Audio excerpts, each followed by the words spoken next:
Saudara-saudari, selamat berjumpa. Saat ini saya ingin mengajak Anda merenungkan adorasi sebagai saat kita merendahkan diri dan ditinggikan bersama Kristus. Poin yang ingin kita perdalam adalah tulisan Santo Paulus kepada umat di Filipi bab 2 ayat 5-11 yang terkenal sebagai madah Filipi, madah kuno mengenai kenosis pengosongan diri Kristus, yang walaupun ia adalah Allah, ia tidak menganggap kesetaraan dengan Allah itu sebagai milik yang harus dipertahankan. Sebaliknya, Kristus telah mengosongkan diri dan mengambil rupa seorang hamba dan menjadi sama dengan manusia.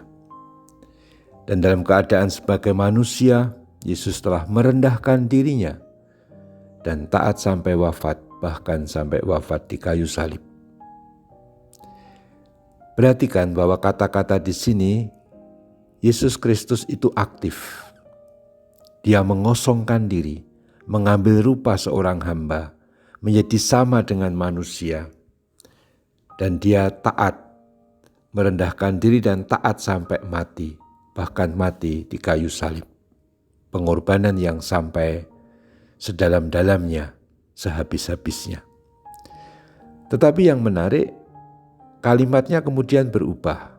Mulai ayat 9, itulah sebabnya Allah sangat meninggikan dia dan menganugerahinya nama di atas segala nama. Perhatikan kalimat, Allah sangat meninggikan dia. Kalau dibalik, Yesus ditinggikan oleh Allah, dianugerahi oleh Allah nama di atas segala nama. Jadi ketika Tuhan Yesus itu mengosongkan diri, mengambil rupa seorang hamba, menjadi sama dengan kita manusia, merendahkan dirinya, taat sampai wafat, itu dia aktif. Tetapi ketika kemudian sampai kepada saat peninggian, itu yang aktif Allah, bukan Kristus. Itulah sebabnya Allah sangat meninggikan dia. Dengan demikian nampak gerak ya. Apa yang sangat biasa kita juga dengarkan dari kata-kata Tuhan sendiri dalam Injil. Ketika Tuhan berkata siapa merendahkan diri akan ditinggikan. Ini sebenarnya memang berbicara tentang dirinya sendiri. Tuhan Yesus itu merendahkan diri, tapi ia ditinggikan oleh Allah.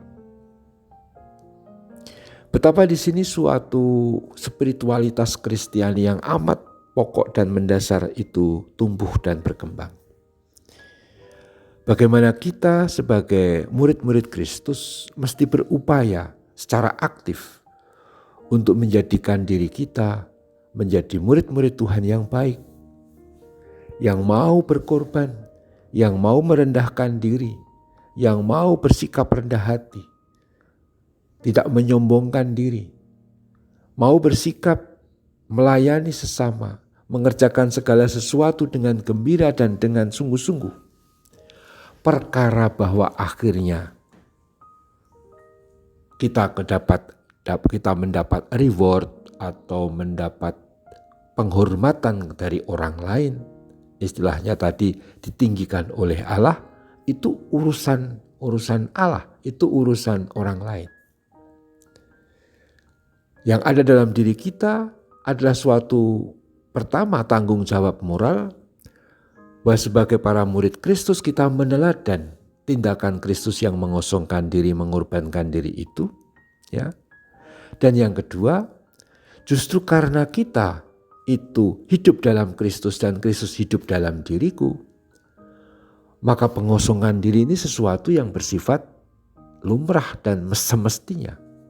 Kalau Kristus itu ada dalam diriku, ada dalam diri kita, maka kita dengan sendirinya suka, spontan mengosongkan diri, merendahkan diri, melayani, Pokoknya aktif-aktif dalam hal kebaikan dan keutamaan itu. Bertekun, berdoa, bertegur sapa dalam pengertian kita menyapa orang lain, kita mengampuni, kita memberikan bantuan pada orang yang kekurangan, memberi derma pada orang yang kekurangan, dan seterusnya. Itu kita lakukan karena Kristus yang hidup dalam diriku menggerakkan. Aku begitu karena Kristus ada dalam diriku. Nah, adorasi itu tidak lain adalah saat kita menyatukan diri dengan Kristus. Kesatuan dengan Kristus yang secara istimewa dan amat ideal kita terima waktu komuni kudus, waktu misa kudus. Sekarang dalam adorasi, pengalaman kesatuan ini saya syukuri, saya perdalam, saya perpanjang di hadapan sakramen Maha Kudus yang kita sembah dalam adorasi. Kesatuan dengan Kristus itu menjadi kekuatan, tapi sekaligus juga menjadi pendorong yang membuat kita menjadi aktif dalam tindakan-tindakan baik. Bukan sekedar supaya dipuji orang, syukur-syukur mendapat reward dari majikan. Kita melakukan banyak hal yang baik, bukan karena supaya dapat hadiah, supaya dapat upah, supaya dapat pujian sebagai orang baik. Enggak. Orang-orang Kristiani, orang-orang Katolik itu baik. Ya karena dari sononya, karena bersatu dengan Tuhannya yang memang mengosongkan diri, yang memang melayani dan mengampuni. Saya pun sebagai orang Katolik, apalagi yang suka adorasi, juga begitu. Bukan karena supaya kita dipuji sebagai orang baik. Enggak. Pujian kita sebagai orang baik, kita dihormati dan seterusnya itu urusan Allah, urusan orang lain. Bukan kita cari sebagai motivasi pokok kita.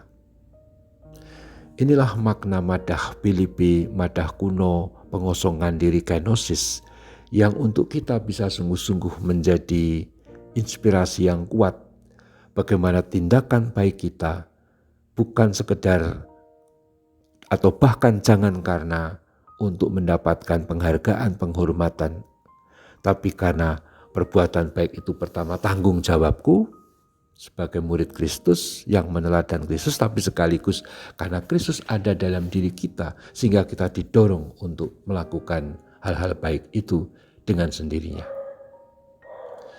Semoga adorasi kita menjadi saat kita merendahkan diri dan ditinggikan oleh Allah bersama Kristus.